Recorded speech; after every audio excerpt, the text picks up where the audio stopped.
We've made mistakes and I'm not perfect, Gordon Brown admitted today as he appealed to disaffected voters to look again at the Labour Party. In a speech to activists and cabinet ministers in Coventry, Mr Brown launched Labour's top priorities for the general election, complete with a new slogan, "A future fair for all." Rival party leaders immediately dismissed it as a fantasy slogan. Well, earlier today, I went to the Warwick University campus to see Labour's Operation Fightback launch. The audience were hand-picked activists, and given the polls, which today show another Tory 10-point lead, strangely optimistic. Just wondering what you think Labour's chances of winning the election are? I think 100%. I think we need to win the election. I think the country needs us to win the election. We are here to win. Simple as that. But today was aimed beyond them at those who once voted New Labour, but who've now had it with Gordon Brown and quite like David Cameron. The message, give us a second look. I know that Labour hasn't done everything right. And I know, really I know, that I'm not perfect. But I know where I come from, and I know what I stand for, and I know who I came into politics to represent. And if you, like me, are from Britain's mainstream majority, from an ordinary family that wants to get on and not simply get by, then my message to you today is simple. Take a second look at us and take a long, hard look at them.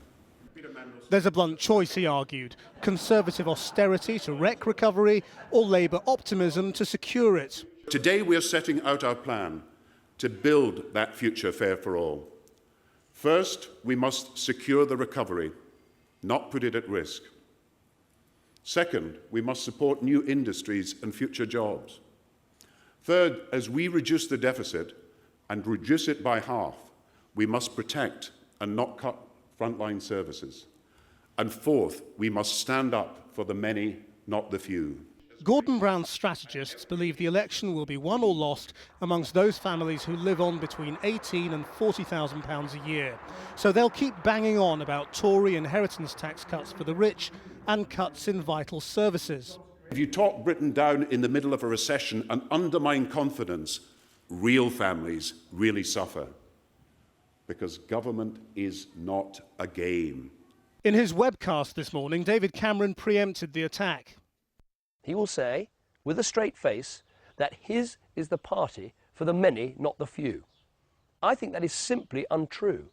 I think that anyone who has lived in this country for the last 13 years knows that is untrue. We don't need a fantasy slogan from the Labour Party to tell us what the future would look like under Gordon Brown, because we've got the evidence of the last 13 years. And the truth is that Gordon Brown has failed on fairness and doesn't deserve a future. But how did ordinary voters in Coventry today view the Labour slogan? Which political party do you think this is the election slogan for? A future fair for all? Probably say... I'm going to go for the Conservative. Future fair for all. I would say Liberal. Liberal? Liberal Conservative. Party. You'd say Conservative? Yeah. Would you believe it's the Labour slogan? No. No, not really. Yellow. Liberal Democrat? Yes. Can I interest you in the Channel 4 News slogan challenge? Which political party do you think that is the election slogan for? I know who it's for. You do? I don't believe a word of it. With three leaders' debates, Labour's campaign will be more built around Gordon Brown than ever, and his decision to reveal intimate details of his life is part of Labour's attempt to make people reappraise him. So we're on the beach. Are you on bended knee? No. Are you standing face to face, holding hands? We're holding hands, yes. But tomorrow, the serialisation of a new book is expected to have new allegations of bullying in Downing Street. Making Gordon Brown's character an election battleground has made it hard for Labour to ignore the gossip and stick to policy. Well, I caught up with Gordon Brown after his speech. You know, a lot of people will say, if you haven't delivered a fair Britain today, why'd you get a fourth crack at the whip?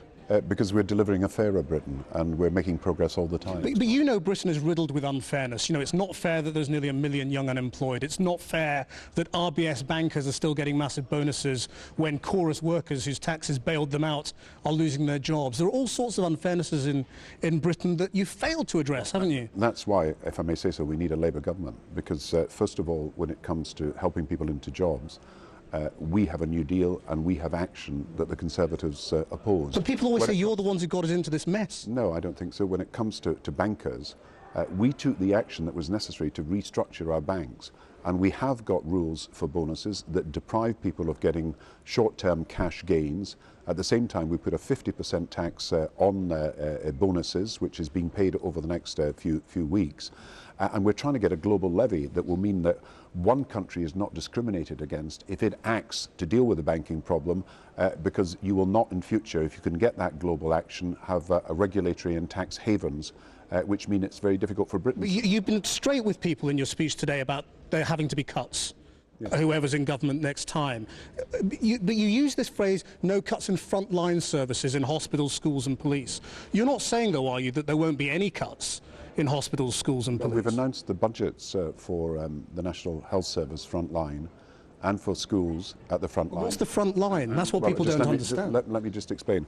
We announced in the pre-budget report that the 3 areas of public services where we were able to announce the figures for future years were frontline policing, and that includes not just the police themselves but community support officers, so it's neighbourhood policing as a whole, health service in relation to hospitals, frontline support for the services so that we can keep our guarantees. Now we're making guarantees.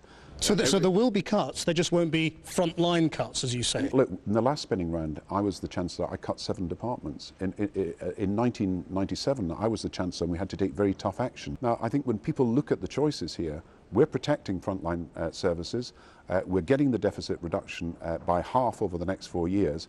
The Conservatives would actually lead us into a situation where we were losing jobs, losing services at a time when the economy is fragile. What's your priority? I think people have got to accept that this difference of opinion about strategy is one that is quite fundamental. Do you help people through a recession and make sure the recovery is secure, or do you allow people to go to the wall in a recession simply because you've got an ideology that suggests you must cut at all times? Don't you have to be candid with people at this stage and say, we've got a massive deficit, we're going to have to pay it off, and that's going to mean pain, it's going to mean tax? We have set out the plans for this. We've set out the top rate tax rise that will be paid by people above 150,000. That's about the top 1%, less than the top 1%. We've set out the pension tax reliefs, which have to be taken from those people who are very top earners, who've had huge advantages in the tax system in recent years. And it's probably time to say that these tax reliefs were too generous. And we're raising national insurance. So we are raising national insurance for those above 20,000 because we want that money to be there for the health services and for education services. You are centre stage in this election campaign more than ever. There are going to be the leaders' debates. Last weekend we saw you give a remarkably intimate interview with Piers Morgan about very, very private things in your life. What's going on? I mean, do you regret any of that last weekend and the things that you revealed? No, because I've always said, that people who vote at an election have got a right to know who they are voting for, what they think, what lies behind the views they take, what are they about. And to be honest, I've had people's presentation of me mediated by a group of newspapers who are pretty hostile to me. I felt it was right to say, look, if you've got any questions to ask me, if you've got any points you want to raise with me, here I am. But in that vein, you say you're open to questions. You know that tomorrow there are going to be a whole slew of new allegations being made by Andrew Rawnsley. So let's hear about you at work. I mean, do you get angry with your staff? Do you swear at them? Do you throw things? If I get angry, I get angry with myself. Do you throw things? No, I throw. You've never thrown anything? I throw the newspapers on the floor or something like that. Have you ever hit anyone? I have never hit anybody in my life. I mean, you know this is all what's being said, and that you. Well, let me just say absolutely clearly, so that there is no misunderstanding about that. I have never hit anybody in my life. Or shoved them? No, I don't do these sorts of things. And look, I was brought up.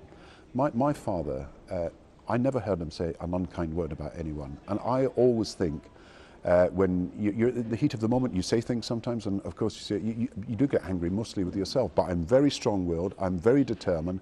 I think the country wants someone that will push things forward and not allow things to be stagnant and stale.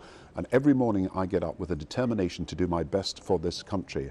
and any allegations that have been made about hitting people or anything are completely untrue. Just finally, you said New Labour 5 times today in your speech. Absolutely. We are Is this New the Labour. return of New Labour? Would you be happy to go out campaigning with Tony Blair in this election campaign? We will be, and I'm very pleased that Tony Blair will be helping us. Look, we campaigned as New Labour and then governed as New Labour. Now we're going to, having governed as New Labour, campaign as New Labour. And I said it precisely to make it clear. We are the party of change and reform in this country. We're ready to make very substantial reforms in the political system. We are ready to make very substantial reforms to create a new economy in this country. And our public services are going to be different, transformed over the next few years because they're going to be far more personal to people's needs.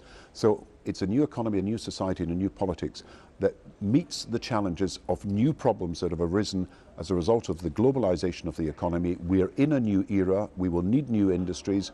We've got new jobs that we're planning for, and of course a new way of running our public services. The digital revolution will affect that as well. So we're ready to face the future. We are fighting fit and determined as a party to show that our policies meet the challenges of the future.